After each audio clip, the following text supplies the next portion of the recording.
Alaikum wa rahmatullahi wa barakatuh. Welcome to lesson 27 of Tajweed. We are learning the rules of Noon Sakin and Tanween.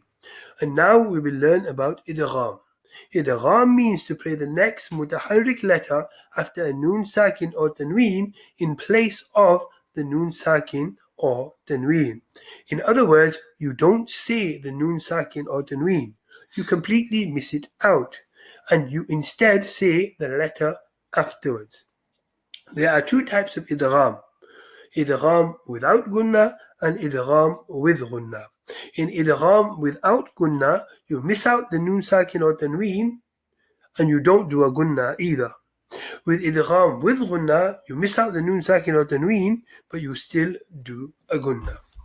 Now, idgham without gunna is when from these 6 letters, ya, ra, mim, lam, waw, noon, that can be remembered with the acronym yarmaloon, a ra or the lam occurs after the noon sakin or tanween.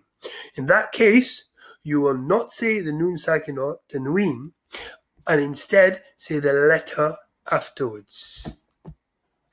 Let's have a look. Ghafurur Rahim. Ghafurur Rahim. In this example, we have ra with a tanween on. And after the tanween, we have from these 6 letters a ra. Lam and ra. From those 2 of the 6, they're the ones where you don't do gunna. So we have a ra. Now, since we have a ra, we don't say this tanween. We leave it out. And instead, we join the ra here to this ra with a single dhamma. Ghafurur Rahim. We don't say Ghafurur Rahim or Ghafurur Rahim. No.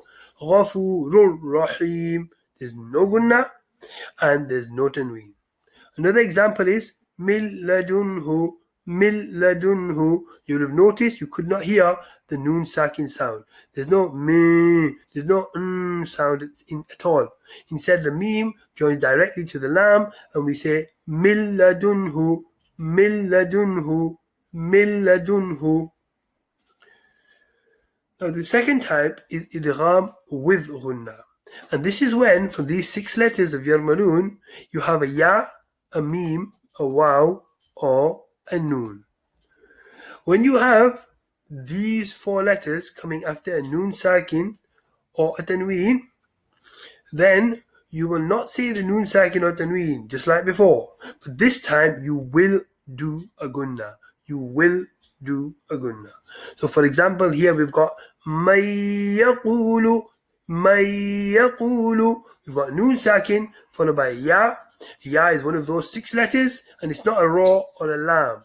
Therefore, since ya is one of the 4 letters where you will do gunna, you will miss out the noon, join the mim to the ya, and say may yaqulu. You must do gunna.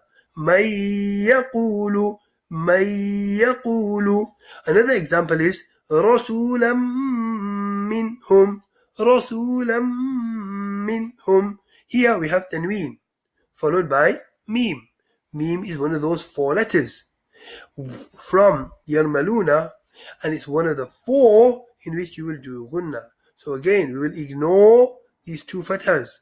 We will ignore the sound, and instead we will just say 1 fatha and join it with the mim.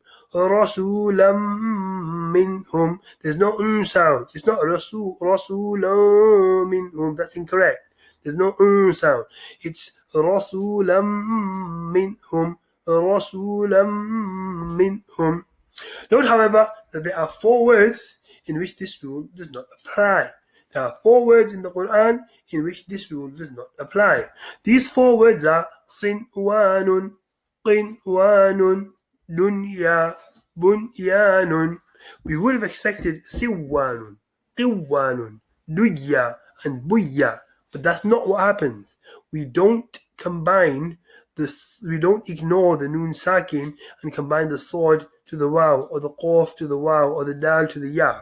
And the reason why we don't do idgham is because the noon sakin and the waw or ya after it are both in the same word.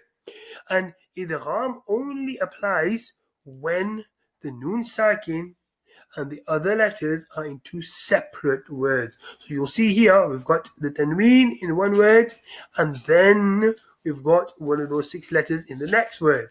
Again, we've got noon sakin, and then in the next word we've got the ya. Noon sakin, next word lam. Tanween, next word ra.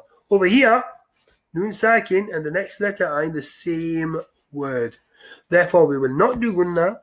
This is called izhar, and more specifically, izhar mutlaq. وآخر دعوانا أن الحمد لله رب العالمين.